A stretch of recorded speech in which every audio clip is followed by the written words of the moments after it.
নমস্কার, তথ্য তত্ত্বে আপনাদের সকলকে স্বাগত। আপনাদের সঙ্গে রয়েছি আমি অঙ্কুর। আজকে অর্থাৎ 17ই ফেব্রুয়ারি 2026 মঙ্গলবার ঠিক কোন কোন খবরে আমরা নজর রাখবো সেই তথ্যই এবার আপনাদের সামনে তুলে ধরবো। আদালতে বেশ কয়েকটা গুরুত্বপূর্ণ মামলা রয়েছে, যে মামলাগুলোর মধ্যে আপনাদের প্রথমেই জানিয়ে রাখি, যুবসাথী প্রকল্প সদ্য ঘোষণা করেছেন রাজ্যের মুখ্যমন্ত্রী মমতা বন্দ্যোপাধ্যায়। এই যুবসাথী প্রকল্পে মাসিক ভাতা পাবেন যারা অন্য কোনো প্রকল্পের মাধ্যমে কোনো টাকা পাচ্ছেন না, এবং যারা এখনো পর্যন্ত চাকরি পাননি সেই সমস্ত যুবরা এই প্রকল্পের মাধ্যমে 5 বছরের জন্য একটা টাকা পাবেন, মাসিক ভাতা পাবেন। এবং সেই যুবসাথী প্রকল্প নিয়ে একটি জনস্বার্থ মামলা রয়েছে আদালতে।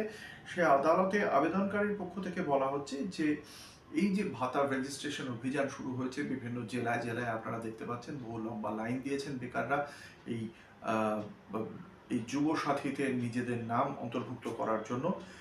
সেই যে ডেটা ব্যাংকটা তৈরি হচ্ছে সেটা ভোটের বিজ্ঞপ্তি জারির কয়েক সপ্তাহ আগে তাদের প্রভাবিত করার জন্য ব্যবহার করা হবে, এটাই বলা হচ্ছে আবেদনকারীর পক্ষ থেকে।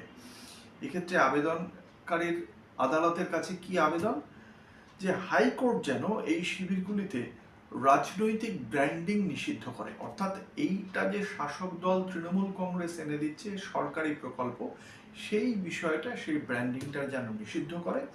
এবং এই যে যুব প্রজন্মের যে তথ্য সেটা যে সরকারের কাছে গিয়ে পৌঁছচ্ছে সেটা যেন সরকার শাসক দলের সঙ্গে ভাগ না করে নেয়, এটাই মামলাকারীর আবেদন আদালতের কাছে। দ্বিতীয়ত আরেকটি গুরুত্বপূর্ণ মামলা, প্রায় 8,000 মাইক্রো অবজারভার যাদের এই নির্বাচন কমিশন কাজে লাগাচ্ছে নির্বাচনের কাজে, এবং এই যে মাইক্রো অবজারভার তাদের বিভিন্ন জায়গায় হামলার মুখে পড়তে হয়েছে, এবং বেশ কিছু কাগজ, ফর্ম 7-এর যে রেকর্ড সেগুলো পুড়িয়ে ফেলা হয়েছিল।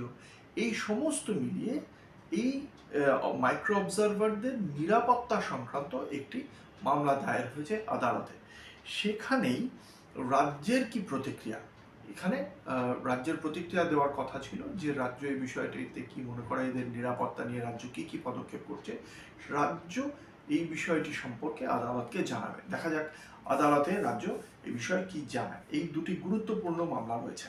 প্রধানমন্ত্রী নরেন্দ্র মোদী তিনি ফরাসি প্রেসিডেন্ট ইমানুয়েল ম্যাক্রনের সঙ্গে সাক্ষাৎ করবেন মুম্বাইতে, এবং সেই সফরে দুই দেশের মধ্যে প্রযুক্তিগত এবং উদ্ভাবনী সহযোগিতা এগুলো বৃদ্ধির সংক্রান্ত বিষয়ে আলোচনা হবে। মুম্বাইয়ের লোকভবনে দুই নেতার মধ্যে এই দ্বিপাক্ষিক বৈঠক হওয়ার কথা রয়েছে। এরপর আবার ফরাসি প্রেসিডেন্ট তিনি আবার যে এআই সামিটটা শুরু হয়েছে সেই এআই সামিটেও তিনি যোগ দেবেন।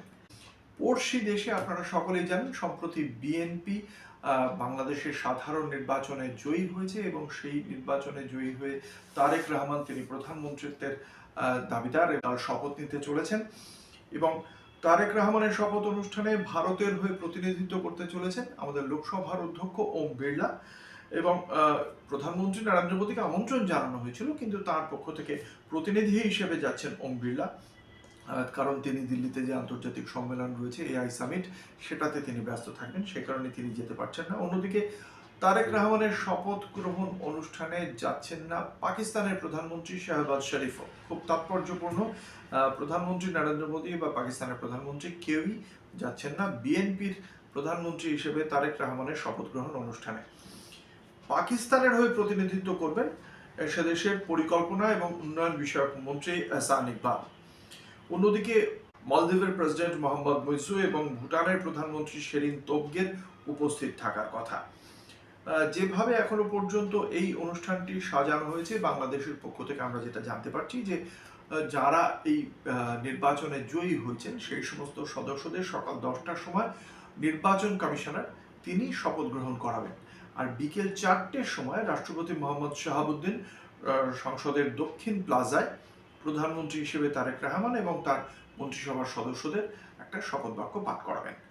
এই মন্ত্রিসভা সম্পর্কেও আমরা যেটা এখনো পর্যন্ত জানতে পারছি, একটা ছোট মন্ত্রিসভা করা হবে। এখনো পর্যন্ত বিএনপি সূত্রে সেটাই খবর, একটা ছোট মন্ত্রিসভা গঠন করা হবে, খুব বেশি বড় মন্ত্রিসভা করা হবে না, কারণ তারেক রহমানের প্রথম থেকেই লক্ষ্য ছিল আইন শৃঙ্খলা বলবৎ করার দিকে তিনি জোর দিয়েছিলেন। ফলে বড় মন্ত্রিসভা হলে সেক্ষেত্রে কিন্তু একটা মন্ত্রীদের একটা বড় রকমের প্রভাব থেকে যায় সার্বিকভাবে আইন শৃঙ্খলার ওপর।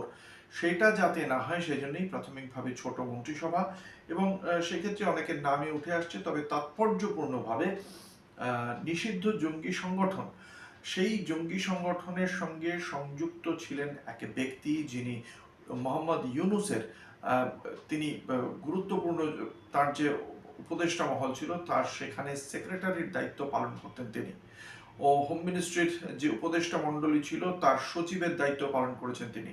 এবার সেই ব্যক্তি তারেক রহমানের যে মন্ত্রিসভা হতে চলেছে সেই মন্ত্রিসভার সেক্রেটারি পদ পেতে চলেছেন, ফলে দায়িত্ব হিসেবে আরো বাড়ছে।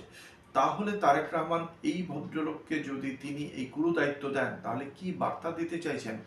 জঙ্গি সংগঠন, নিষিদ্ধ জঙ্গি সংগঠনের সঙ্গে সম্পর্কযুক্ত এই ব্যক্তিকে যদি ক্যাবিনেট সেক্রেটারি হিসেবে নিয়ে আসেন, তাহলে কি সেক্ষেত্রে মৌলবাদ কি প্রশ্রয় দেওয়া হচ্ছে? এই প্রশ্ন কিন্তু উঠে যাচ্ছে। তবে শেষ পর্যন্ত অপেক্ষা করতে হবে যে এই ব্যক্তিকে তারেক রহমান ঠিক কতটা জায়গা দেন। বিকেল 4টায় তারেক রহমানের শপথ গ্রহণ অনুষ্ঠান, সেদিকে অবশ্যই নজর থাকবে।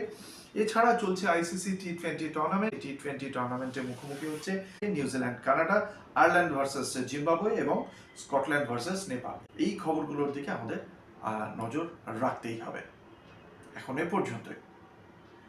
আমার চ্যানেলের এই প্রতিবেদন যদি আপনাদের ভালো লাগে, লাইক করুন, সাবস্ক্রাইব করুন। নমস্কার।